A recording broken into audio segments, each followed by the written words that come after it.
Welcome back, everybody. If you're watching this video, I assume that there's a good chance that you probably saw last week's video. In case you didn't, in that video I told a story about a girl who overdosed on drugs in class. The response overall was overwhelmingly positive and supportive, and I was so happy to read in the comments that it had touched so many of you in so many ways. Some people said that they were going to get help for their drug issues, others said that they had gone through a similar experience and that this video helped them cope. Others said that they knew somebody who was in danger or in a bad situation, they were afraid to speak up, and now they have the courage to do so. Overall, the general public was very receptive to the video and was happy to see somebody using their platform to spread such an important topic that so many people are afraid to speak about. However, there was one group of people who I didn't consider when I made the video, and it was probably the single most important group of people, and that was her family. A few days after the video went live, I started getting some texts that some Facebook posts were going around amongst my hometown, and they were saying that the video was disgusting, that I was unempathetic, that I was narcissistic, and that it was unforgivable of me to tell this story, that it wasn't my story to tell. My initial response was I was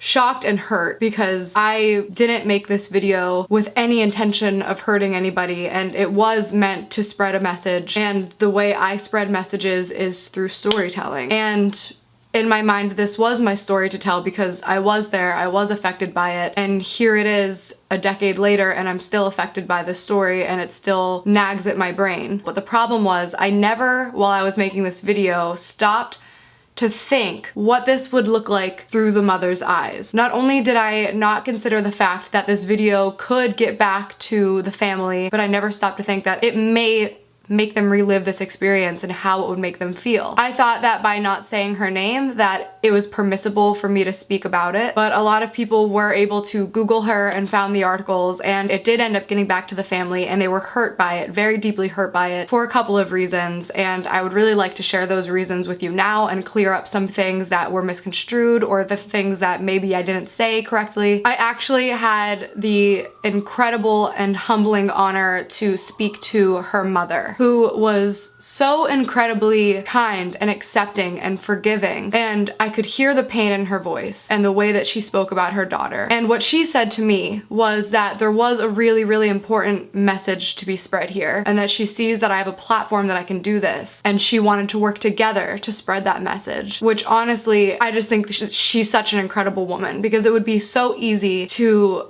you know, scream at me, tell me I'm a horrible person, say that it's none of my business, say to keep it out of my mouth. But what she chose to do was see this as an opportunity to help others and reach out to others. So what this video is the conversation that I had with her mother, and to clear up some things that were really bothersome about the way that I presented this story to you guys. The first thing I want to get out of the way is I want to promise you guys and everybody at home that I genuinely had no idea that this was so close to the anniversary of her death. When I saw the comments saying that, because there were comments saying that I knew that the 10-year anniversary was coming up and that this would cause a lot of controversy at home, and I was just doing that to get people talking, my jaw hit the floor. I swear on everything I love that I had no idea that it was the 10-year anniversary. I was at dinner with a friend and I looked distracted, and my friend asked me what was wrong. And I said this story and I said, I don't know why, this just keeps popping into my head. And that was the night that I got this compelling feeling to tell this story and share this message. And it wasn't until after I was reading the comments that I went back and I Googled the articles, and I found that the day that I was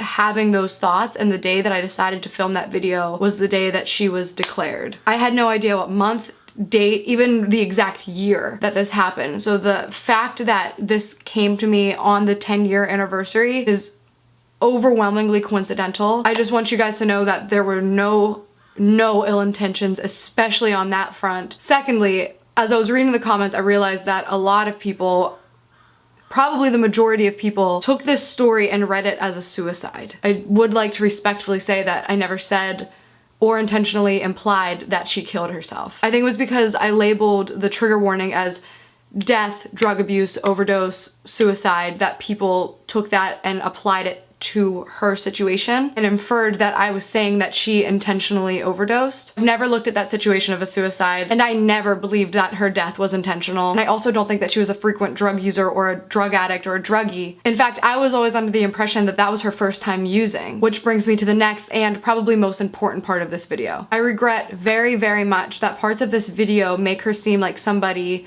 who could be viewed in a way that's less than favorable. I know for a fact from what I did know of her and the stories that I've been told from her family that this was just not an accurate depiction of who she was as a friend, a daughter, a sister. I think the part that was really, really problematic to the family, and justifiably so, was the part where I describe her as, you know, she would show up late, sleep in school, didn't show particularly a lot of interest in school. Those are things that I don't know firsthand and things that I was saying based on what I was told 10 years ago. I also in no way meant to use that as a way to frame her as a druggie or a bad kid, because I slept in class every single chance I got. I showed up late to school so often that I had detention like every other week for being late. So I wasn't trying to say those things in a way that put her in a negative light. I was simply adding in possibilities of why the teacher may not have woken her up. That was incredibly wrong and hurtful for me to say. I spoke out of turn based on hearsay and speculation, and I apologize deeply from the bottom of my heart for the people who were hurt by this misrepresentation. I've only ever had a couple of interactions with this girl, and from what I've seen of her, she was shy, she was quiet, she was very sweet, and between my social awkwardness and her shyness, we've just never had a conversation. She was younger than me, but she was never anybody that I would ever look at and say,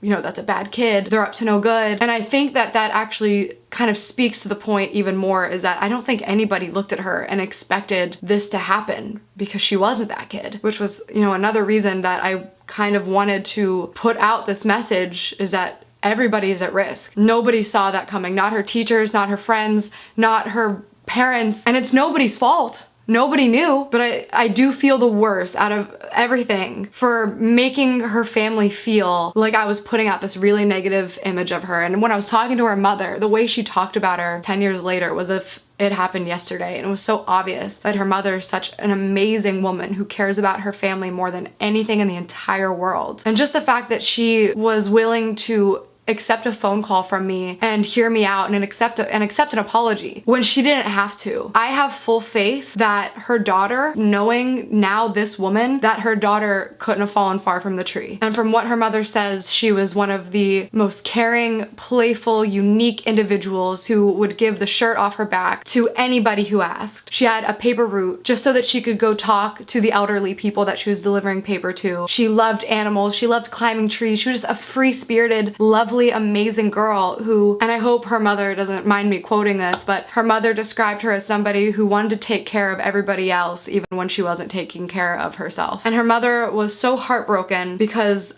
and I remember this, you know, growing up in it, and I was in the town and in the school, all of the news stories framed it a very certain way, and they shaped her as this specific person, and that wasn't the specific person that the people who actually knew her knew she was. And I'm so sorry to the family and everybody that I hurt for contributing to that. And listening to her mother talk about these things that happened 10 years ago and knowing that I had a hand in contributing to that and digging up any type of old memory, you know, I can understand why you would just want it to be laid to rest and let her rest in peace. Another fact that I wanted to correct that I just got wrong, because it's what I was told, it was the rumor that was spread, and this was the story that everybody who wasn't actually involved knew to be true, was that she bought the oxys and she took them all. Again, I never thought that her intention was to kill herself. I always thought that she just didn't know what she was doing, but this upset her mother a lot because in the police reports, she had bought 12 to 13 and they found 10 in her bag, which means she only took 2 or 3. So I can understand why, as a mother who has had these rumors perpetuated for a decade, why seeing it put out to a couple million people that she took all of her pills when the fact of the matter is she didn't, why that would be upsetting. And that is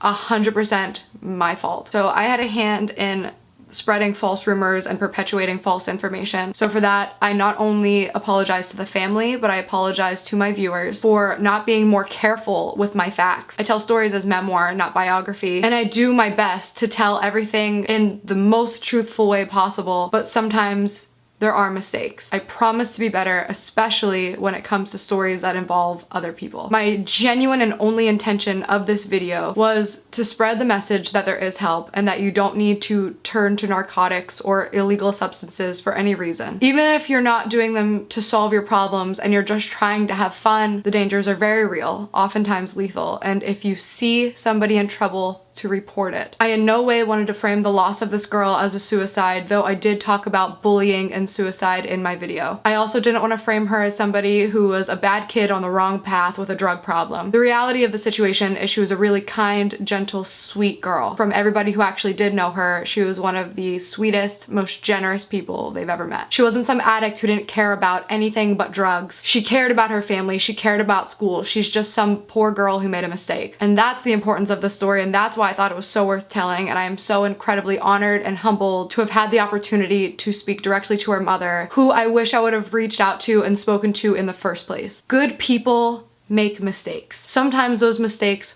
are really harmful, and sometimes your first mistake is your last. It's not always the people you would expect who are in danger, and it's important that we all love each other and look out for one another. Thank you for watching, guys. I love you very much. Thank you for being a part of my family. Stay safe, and I'll see you next time. Lips are chapped and faded, call my lips are chapped and faded,